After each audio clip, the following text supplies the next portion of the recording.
দেখেছেন কেউ তামাকের গাছ দেখেছেন? তামাকের গাছ যে দেখেছেন একজন হাত তোলেন তো দেখি। দেখেছেন তো? আচ্ছা আপনি বলেন, তামাকের গাছ যে জমিতে লাগা থাকে, তো তামাকের গাছকে চতুর্দিকে ঘেরা থাকে? ঘেরা থাকে না, থাকে না। ঠিক, জাযাকাল্লাহু খাইরান। তামাক যে জমিতে চাষ হয় সেই জমিতে আপনার ওই বেড়া জাল দিয়ে ঘেরা লাগে না। লাগে ঘেরা? ঘেরা লাগে না। কিন্তু যদি আপনি ওই জমিতে ওই জায়গাতে যদি আপনি ওই শশার গাছ লাগাতেন কিংবা কোনো শাকসবজি লাগান, তো ঠিকই কিন্তু ঘেরতে হবে। কেন? ভয় আছে একটা, যেটাকে গরু ছাগলে খেয়ে নিবে, তাই না? গরু ছাগলে খেয়ে নিতে পারে, তার একটা ভয় থাকে। কিন্তু তামাক যে জমিতে লাগা থেকে ওই জমিতে কোনো কিছু দিয়ে ঘেরা লাগে না, কোনো কিছুর বেড়া জাল লাগে না, কোনো কিছু কঞ্চি বাঁশ দিয়ে ঘেরা লাগে না।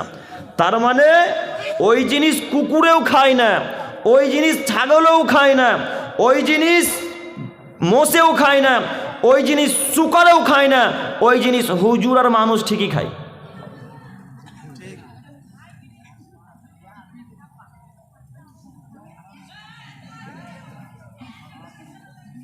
আল্লাহি আল্লাহর কসম, আল্লাহি আল্লাহর কসম, আল্লাহি আল্লাহর কসম, আমি আপনাকে আল্লাহর কসম করে বলছি, যদি বিশ্বাস না হয় আমি স্টেজ থেকে নামার পরে পরে আমাকে জিজ্ঞাসা করেন, ভিডিও দেন। আমার মোবাইলে একটা ভিডিও আকারে লাইভ করা আছে, আমার পেজে IRCI TV বলে একটা পেজ আছে, ওই পেজে কোচবিহারের একটা ভিডিও পাবেন। কোচবিহার প্রোগ্রামে গিয়ে দেখেছিলাম অনেক তামাকের গাছ। ভিডিও করতে করতে করতে এক পর্যায়ে গরু চলে এলো, গরু তো খাচ্ছে না, ছাগল চলে আসছে, ছাগলে খাচ্ছে না, কুকুর এলো তো কুকুরে পেচ্ছাপ করে চলে গেল।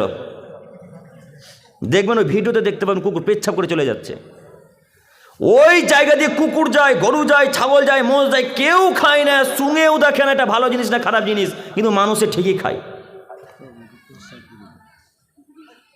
তা আপনি কি তাদের থেকেও খারাপ? আল্লাহ বলছেন আমি মানুষকে সর্বোত্তম জাতি করে সৃষ্টি করেছি, সর্বোত্তম করে সৃষ্টি করেছি। যখন তারা আমার কথা শোনেনি, যখন তারা আমার কথা মানেনি, তখন আমি তাদেরকে সর্বনিম্নে ফেরত পাঠিয়ে দিয়েছি। মানে তখন তাদেরকে আমি কুকুর শ্রীকালের থেকেও খারাপ করে দিয়েছি, যখন তারা আল্লাহর কথা মানেনি এবং শোনেনি। তো আপনাকে আমি অনুরোধ করছি, আপনি এই বিড়ি গুটখা ত্যাগ করতে পারবেন না? পারবেন না গো? পারবো ইনশাল্লাহ, ইনশাল্লাহ।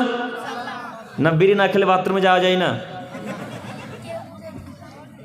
তো অনেক মানুষ আছে যে টেনশন হলেও বিড়ি ধরায়, বিনা টেনশন হলেও বিড়ি ধরায়, ঝগড়া ঝামেলা চলছে, এক হাতে বিড়ি চলছে। তো এগুলো ত্যাগ করতে মানুষই তো পারে না, পশু প্রাণীতে পারে? সব কিছু সম্ভব কার পক্ষে? মানুষের পক্ষে। সব কিছু সম্ভব মানুষের পক্ষে। মানুষই এরোপ্লেন তৈরি করেছে না গরু ছাগলে? মানুষই। মানুষই এই প্যান্ডেলগুলো কাজকে তৈরি করেছে, তাই না? এই ফোন, এই ক্যামেরা, এই স্ট্যান্ড কে তৈরি করেছে? মানুষই। মানুষ যদি এত কিছু তৈরি করতে পারে, তো এই সামান্য বিড়ি আর গুলগুটকার মুখে লাথি মারতে পারে না কেন? সব কিছু তো মানুষ তৈরি করতে পারে, তো বিড়ির মুখে লাথি মারতে পারেন না? আজকে এখান থেকে তওবা করে উঠবেন যে আল্লাহ আজকে এখানে তওবা করলাম, আস্তাগফিরুল্লাহ ওয়া আতুবু ইলাইহি, আস্তাগফিরুল্লাহ ওয়া আতুবু ইলাইহি, আস্তাগফিরুল্লাহ লা ইলাহা ইল্লাহু আল-হাইয়ুল কাইয়্যুম ওয়া আতুবু ইলাইহি। আল্লাহ আমি আজকে তওবা করলাম, আজ থেকে এই বিড়ি, এই গুল গুটকা, গাঁজা, হিরোইন, ইয়াবা, তিরাঙ্গা, জর্দা, সিগারেট, খৈনি কোনো কিছুই আমার পকেটে ওঠার সুযোগ পাবে না। ইনশাআল্লাহ, ইনশাআল্লাহ। পারবেন না ত্যাগ করতে? পারবেন না গো? তার মানে ছাড়বেন না, মানে ওই পারবো শোনাতেই বোঝা যাচ্ছে যে ছাড়বেন না।